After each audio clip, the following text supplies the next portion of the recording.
What if everything holding you back in life wasn't bad luck, lack of opportunity, or even your own limitations, but the very person who claims to love you most? Jerry was the only child of his mother, and they lived in a small village where life was very hard. His father had died when he was just a baby, leaving his mother to raise him alone.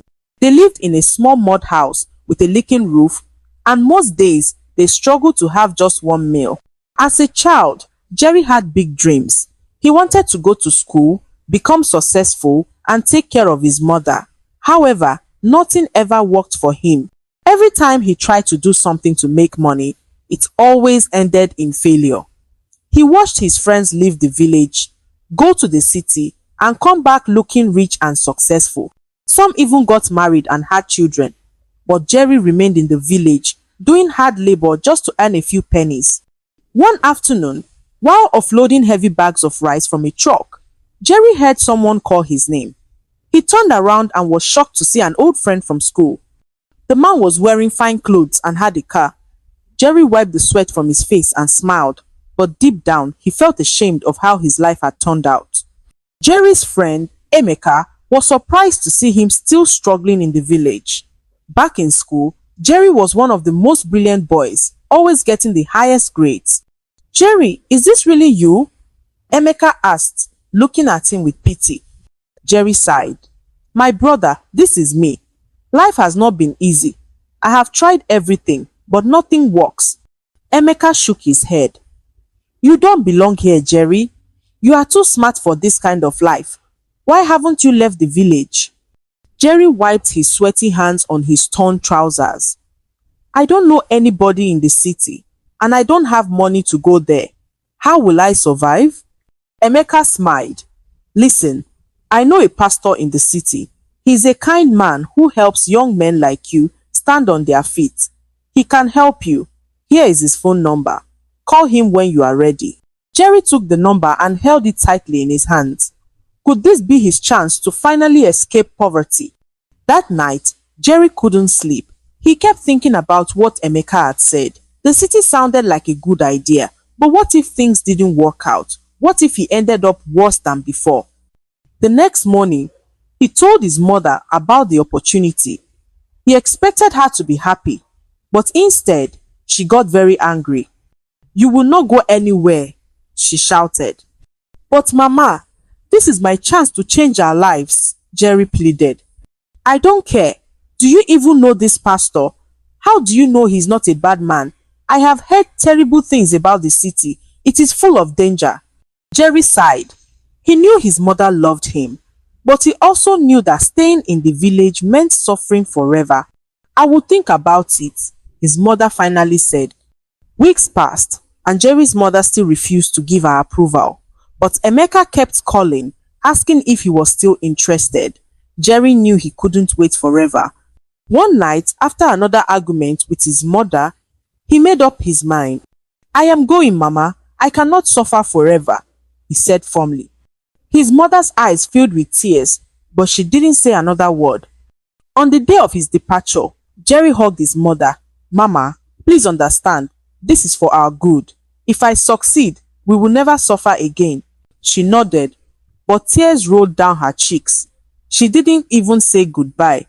When Jerry arrived in the city, Emeka took him to meet the pastor. The pastor's house was huge, with a big compound. Many boys lived there, and the pastor took care of them. "You are welcome, my son," the pastor said with a warm smile. From that day, Jerry started working in the pastor's shop and running errands in the house. But something unexpected happened. The pastor noticed how intelligent he was and decided to send him back to school. Jerry went back to school and studied nursing. He worked very hard and passed all his exams with flying colors. The pastor was so proud of him that he decided to send him abroad to further his career. Jerry was excited. He had never traveled before, and now he was going to America. He went home to tell his mother the good news, expecting her to be happy. But instead, she only said, "White man's land is no man's land." Jerry didn't let her words discourage him. He got his visa, packed his bags, and prepared to travel. At the airport, Jerry hugged the pastor, crying and thanking him for everything. Then he boarded the plane. He couldn't believe it. He was finally leaving Nigeria. He found a seat by the window. Since the seat beside him was empty, he had extra space. As the plane took off, he smiled. His dreams were finally coming true. Later, he felt sleepy. His shoes were tight, so he removed them and placed them under his seat before dozing off. When the plane landed, Jerry woke up and reached for his shoes. To his shock, one was missing. He bent down and searched everywhere but couldn't find it. Not knowing what to do, he wore one shoe and walked out of the plane. At the airport, people stared at him strangely. When he reached immigration, he was pulled aside. "Sir, why are you wearing only one shoe?" an officer asked. Jerry didn't know how to explain. "I lost it on the plane," he said. The officers whispered among themselves. Then, to his horror, they decided he was mentally unstable and put him on the next flight back to Nigeria. Back in Nigeria, Jerry was heartbroken. He returned to the village to see his mother, but when he got home, she was not around. He went inside to wait for her. As he was arranging some clothes, something fell down, his missing shoe. Jerry's heart pounded. How did his shoe get here? He immediately called the pastor.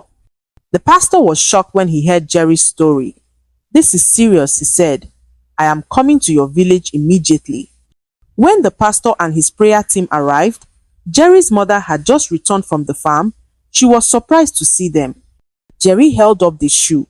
"Mama, how did my shoe get here?" His mother's face changed. "I don't know what you are talking about," she said. The pastor stepped forward. "Madam, please tell us the truth." At first, Jerry's mother denied everything. But when the pastor and his team started praying, she suddenly screamed, "I will confess, I will confess, please don't kill me." Everyone watched in shock as she revealed the terrible truth: she was a witch. She had made a pact that her son would never succeed in life, or else she would die. Jerry fell to his knees, crying. He couldn't believe it. The woman he loved the most was the reason for his suffering. Jerry sat on the floor, his body shaking as tears streamed down his face. He could not believe what he had just heard. His own mother, the woman who had cared for him, fed him, and held him when he was sick, was the reason he had suffered all his life. "Mama, why?" he cried, his voice breaking. "Why would you do this to me?" His mother, still on her knees, looked at him with teary eyes. "I had no choice, my son," she whispered. "If I allowed you to succeed, I would die. It was the oath I took with my group." Jerry clenched his fists. "So you chose yourself over me?" She sobbed. "I love you, Jerry, but I was afraid of dying. I didn't know what else to do." The pastor shook his head sadly. "This is what happens when people make pacts with the devil. It always comes back to destroy them." The prayer team surrounded Jerry's mother and started praying. She screamed, rolling on the ground as though something was fighting inside her. The pastor kept praying, commanding any evil spirit in her to leave. After almost an hour, she suddenly went still. Everyone held their breath, waiting. Then she opened her eyes, looking weak and exhausted.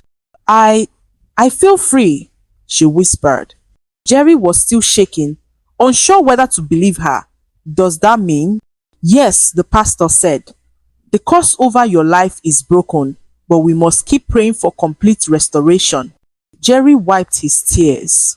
"So, does this mean I will finally have a chance at life?" The pastor smiled. "Yes, my son. God will restore everything you lost." Days later, Jerry's mother became very sick. She could barely move and her breathing became weak. The villagers gathered around, whispering about what had happened. Jerry sat by her bedside, holding her hand. "Mama, please don't leave me," he whispered. She gave a weak smile. "I have done too much evil, my son. Maybe this is my punishment." Jerry shook his head. "No, Mama, you are free now. You can live a new life." She closed her eyes for a moment, then looked at him. "Promise me something, Jerry." "What is it, Mama?" Promise me that no matter what, you will forgive me and go back to the city to fulfill your dreams." Tears ran down Jerry's face. "I promise, Mama." That night, she took her last breath. Jerry cried like a child, holding her lifeless body. Despite everything, he still loved her. After his mother's burial, Jerry was left with nothing. He had no money, no job, and his dream of traveling to America seemed impossible. But the pastor refused to let him give up. "You will not stay here, Jerry. Pack your things. You are coming back to the city with me." "But sir, I have no money and my visa has been cancelled." "Leave that to God," the pastor said firmly. Jerry wiped his tears and followed him. Back in the city, Jerry continued working in the pastor's shop. One day, the pastor called him into his office with a big smile. "Jerry, I have good news. I have spoken to some people at the embassy. They have agreed to review your case." Jerry's heart raced. "Are you serious, sir?" "Yes, and not just that. I will personally sponsor your trip this time." Jerry fell to his knees. "Pastor, I don't know how to thank you." The pastor smiled. "Just promise me one thing. Never forget where you came from and always help others when you succeed." "I promise, sir," Jerry said. A few weeks later, Jerry's visa was approved again. This time, he made sure to double-check everything before traveling. At the airport, the pastor and his team prayed for him. Jerry hugged him tightly. "Thank you for everything, sir." "Go and make us proud," the pastor said with a smile. This time, Jerry entered the plane with confidence. He kept both shoes on his feet the whole time. When Jerry landed in America, he felt a sense of peace. He was finally here. He started his nursing program and worked very hard.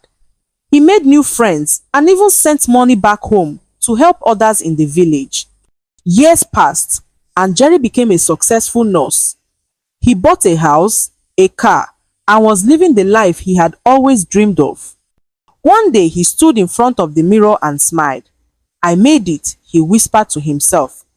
One evening after work, Jerry attended a church service.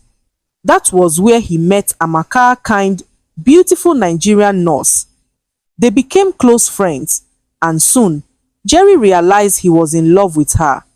"Amaka, will you marry me?" he asked one day, kneeling in front of her. With happy tears, she said, "Yes." Years later, Jerry decided to visit his village, but this time, he was not the poor, struggling boy they once knew. He arrived in a big car with his wife beside him. The villagers gathered, shocked. "Is that Jerry?" someone whispered. "Yes, the same Jerry who used to suffer." Jerry smiled. He built a big house in the village and even started a scholarship program for young boys and girls who wanted to go to school. Standing in front of his new house, Jerry took a deep breath. His journey had not been easy. He had faced rejection, betrayal, and even spiritual battles. But through it all, he had overcome. Looking up at the sky, he whispered, "Mama, I forgive you, and I will continue to do good." With his wife beside him and his future bright, Jerry knew one thing for sure: he was finally free.